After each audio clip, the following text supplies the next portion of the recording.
ಇಲ್ಲಿ ನೋಡಿ ವೀಕ್ಷಕರೇ, ನಾನು ವಿಡಿಯೋನ ಲಾಂಗ್ ಮಾಡಿ ನಿಮ್ಮ ಟೈಮನ್ನು ವೇಸ್ಟ್ ಮಾಡಲ್ಲ, ಡೈರೆಕ್ಟಾಗಿ ಪಾಯಿಂಟ್ಗೆ ಬಂದುಬಿಡ್ತೇನೆ. ಈಗಾಗಲೇ ನೀವು ತಮಿಳ್ನಾಡು ನೋಡಿದ ಮೇಲೆ ಗೊತ್ತಾಗಿರಲೇಬೇಕು, ಗಂಡಸರಿಗೂ ಕೂಡ ಫ್ರೀಯಾಗಿ ಬಸ್ ಯೋಜನೆ ಜಾರಿ ಆಗಲಿದೆ. ಸೊ ಎಷ್ಟರ ಮಟ್ಟಿಗೆ ಜಾರಿ ಆಗಲಿದೆ, ಏನೇನಾಗಿದೆ ಮಾಹಿತಿ ಎಲ್ಲ ಕೂಡ ಮಾಹಿತಿಯನ್ನು ತಿಳಿಸ್ಕೊಡ್ತಾ ಇದ್ದೀನಿ ಈ ವಿಡಿಯೋದಲ್ಲಿ. ಸೊ ಈಗಾಗಲೇ ಶಕ್ತಿ ಯೋಜನೆ ಅಡಿಯಲ್ಲಿ ಮಹಿಳೆಯರಿಗೂ ಕೂಡ ಈಗಾಗಲೇ ಫ್ರೀ ಬಸ್ ಯೋಜನೆ ಜಾರಿ ಆಗಿದ್ದು, ಎಲ್ಲರೂ ಕೂಡ ಪ್ರತಿಯೊಂದು ಮಹಿಳೆಯರು ಕೂಡ ಕರ್ನಾಟಕದಾದಂಥ ಫ್ರೀ ಬಸ್ ಯೋಜನೆಯನ್ನು ಯೂಸ್ ಮಾಡ್ಕೋತಾ ಇದ್ದಾರೆ. ಎಲ್ಲಿಗೆ ಬೇಕಾದರೂ ಕೂಡ ಹೋಗ್ತಾ ಇದ್ದಾರೆ, ಅಲ್ಲಿಂದ ಬರ್ತಾ ಇದ್ದಾರೂ ಕೂಡ. ಸೊ ಹಾಗಾದರೆ ಇಲ್ಲಿ ಗಂಡಸರಿಗೂ ಕೂಡ ಫ್ರೀ ಇದೆಯಾ?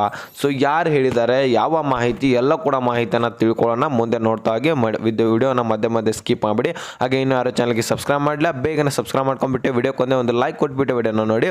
ವೀಕ್ಷಕರಿಗೆ ಡೈರೆಕ್ಟಾಗಿ ಪಾಯಿಂಟ್ಗೆ ಬರೋದಾದರೆ ಇಲ್ಲಿ ಏನಾಗಿದೆ ಅಂದರೆ, ಫ್ರೀಯಾಗಿ ಬಸ್ ಅಂದರೆ ಏನು, ಗಂಡಸರಿಗೂ ಕೂಡ ಹೋಟ್ ತಗೋತಾ ಇದ್ರೆ ನೀವು ಫ್ರೀಯಾಗಿ ಬಸ್ ಯೋಜನೆ ನಮಗೂ ಕೂಡ ಮಾಡಿ ಅಂತ ಒಂದು ಮನವಿಯನ್ನು ಗೌರ್ಮೆಂಟ್ನವರಿಗೆ ಬಹಳಷ್ಟು ಜನರು ಕಳಿಸಿದ ಕಾರಣಕ್ಕಾಗಿ, ಅಂದರೆ ಈಗಾಗಲೇ ಹೆಣ್ಮಕ್ಳಿಗೆ ಅಷ್ಟೇ ಒಂದು ಅವರು ಓಟನ್ನು ತೊಗೊಂಡಿದ್ದಾರೆ, ನಮ್ಮ ಓಟನ್ನು ಕೂಡ ತೊಗೊಂಡಿದ್ದಾರೆ, ಹೌದಲ್ವಾ?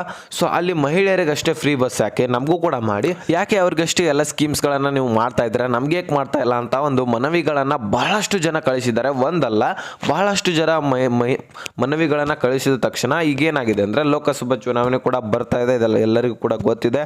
ಸೊ ಹಾಗೆ ಆ ಒಂದು ಲೋಕಸಭಾ ಚುನಾವಣೆಯಲ್ಲಿ ಏನಾದರೂ ಕಾಂಗ್ರೆಸ್ ಜಾರಿ ಬತ್ತಂದರೆ, ಕಾಂಗ್ರೆಸ್ ಆಡಳಿತಕ್ಕೆ ಬತ್ತಂದರೆ ಮತ್ತು ಗಂಡಸರಿಗೂ ಕೂಡ ಇಲ್ಲಿ ಫ್ರೀಯಾಗಿ ಬಸ್ ಯೋಜನೆಯನ್ನು ಜಾರಿ ಮಾಡ್ತೇವೆ ಅಂತ ಮಾಹಿತಿಯನ್ನು ತಿಳಿಸಿರುವಂಥದ್ದು.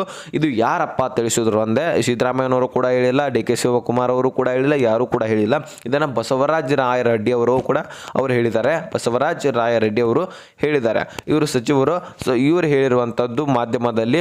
ಮತ್ತು ಇವರೇನಾದರೂ ಲೋಕಸಭಾ ಚುನಾವಣೆಯಲ್ಲಿ ಒಂದು ಕಾಂಗ್ರೆಸ್ ಆಡಳಿತಕ್ಕೆ ಬಂತಂದರೆ ಇವರಿಗೆ ಹಣಕಾಸು ಮಂತ್ರಿಯನ್ನಾಗಿ ಮಾಡಿ ಅಂತ ಒಂದು ಮನವಿ ಕೂಡ ಮಾಡಿದ್ದೀನಿ. ನನ್ನ ಹಣಕಾಸು ಇಲಾಖೆಯ ಒಂದು ನನಗೆ ಕೊಟ್ಟರೆ, ಸೊ ನಾನು ಫ್ರೀಯಾಗಿ ಬಸ್ ಯೋಜನೆ ಗಂಡಸರು ಕೂಡ ಮಾಡ್ತೇನೆ ಅಂತ ಒಂದು ಮಾಹಿತಿಯನ್ನು ಬಸವರಾಜ ರಾಯರೆಡ್ಡಿ ಅವರು ತಿಳಿಸಿದ್ದಾರೆ. ಸೊ ಅದನ್ನು ಒಂದು ಫ್ರೀಯಾಗಿ ಇವರೇನು ಕಾಂಗ್ರೆಸ್ ಬಂತಂದರೆ ಫ್ರೀಯಾಗಿ ನಿಮಗೆ ಯೋಜನೆ ಮಾಡ್ಬೋದು, ಫ್ರೀಯಾಗಿ ಬಸ್ ಮಾಡ್ಬೋದು. ಆದರೆ ಇಲ್ಲಿ ಫ್ರೀಯಾಗಿ ಬಸ್ ಮಾಡ್ತೇವೆ ಅಂತ ಗಂಡಸರಿಗೆ ಹೇಳಿದ್ದಾರೆ. ಇದನ್ನು ಮೇನ್ ಇಂಪಾರ್ಟೆಂಟ್ ನೀವು ತಿಳ್ಕೊಬೇಕಾಗತ್ತೆ. ಇದನ್ನು ಗಂಡಸರು ಅಂದರೆ ಎಲ್ಲರಿಗೂ ಕೂಡ ಮಾಡಲ್ಲ, 60 ವರ್ಷ ಮೇಲ್ಪಟ್ಟ ಒಂದು ಗಂಡಸರಿಗೆ ಅಂದರೆ ಒಂದು ಸ್ವಲ್ಪ ವೃದ್ಧರಿಗೆ ಮಾಡ್ತಾರಂತ ಅನ್ಬೋದು ನೋಡಿ. 60 ವರ್ಷ ಏನು ಮೇಲ್ಪಟ್ಟಿರ್ತಾರ ಗಂಡಸರು, ಸೊ ಅಂಥವರಿಗೆ ಒಂದು ಫ್ರೀಯಾಗಿ ಬಸ್ಸನ್ನು ಮಾಡ್ತೇವೆ, ಎಲ್ಲ ಗಂಡಸರಿಗೆ ಅಲ್ಲ ಅಂತ ಮಾಹಿತಿಯನ್ನು ತಿಳಿಸಿದ್ದಾರೆ. ಸೊ ಎಲ್ಲ ಗಂಡಸರಿಗೆ ಅಂತ ನೀವು ಅನ್ಕೋಬೇಡಿ, ಇದು ಫ್ರೀಯಾಗಿ ಬಸ್ ಯಾರಿಗೆ ಅಂದರೆ 60 ವರ್ಷ ಮೇಲ್ಪಟ್ಟವರಿಗೆ ಫ್ರೀಯಾಗಿ ಯೋಜನೆ ಮಾಡ್ತಾರೆ. ಸೊ ನೋಡಿ, ನಿಮಗೆ ಫ್ರೀಯಾಗಿ ಬಸ್ ಬೇಕಾ ಅಥವಾ ನಮ್ಮ ದೇಶ ಉದ್ಧಾರ ಆಗೋದು ಬೇಕಾ, ಎಲ್ಲ ಫ್ರೀ ಸ್ಕೀಮ್ಸ್ಗಳು, ಗ್ಯಾರಂಟಿ ಸ್ಕೀಮ್ಸ್ಗಳು ಅದು ಇದು ಬೇಕಾ, ನಮ್ಮ ದೇಶ ಮುಂದುವರಿಬೇಕು, ಅದು ಇಂಪಾರ್ಟೆಂಟು. ನಮ್ಮ ದೇಶ ಮುಂದುವರೆದ್ರೆ ನಾವು ಮುಂದುವರಿತೀವಿ ಆಟೋಮೆಟಿಕ್ ಆಗಿ. ಸೊ ನೀವು ವಿಚಾರ ಮಾಡಿ, ನಿಮ್ಮ ಕೈಯಲ್ಲಿದೆ ಓಟ್ ಹಾಕೋದು ಬಿಡೋದು, ಯಾರಿಗೆ ಓಟ್ ಹಾಕ್ತಾರೆ ಯಾರಿಗೆ ಬಿಡ್ತಾರೆ, ನಿಮ್ಮ ಮಕ್ಕಳ ಭವಿಷ್ಯಕ್ಕಾಗಿ ಓಟ್ ಹಾಕಿ. ಸೊ ನಿಮಗಾಗಿ ಅಲ್ಲ, ನಿಮ್ಮ ಫ್ರೀ ಅದು ಇದು 2000 ಅದು ಇದು ಅಂತ ಯೋಚನೆ ಮಾಡಿ ಹಾಕಬೇಡಿ.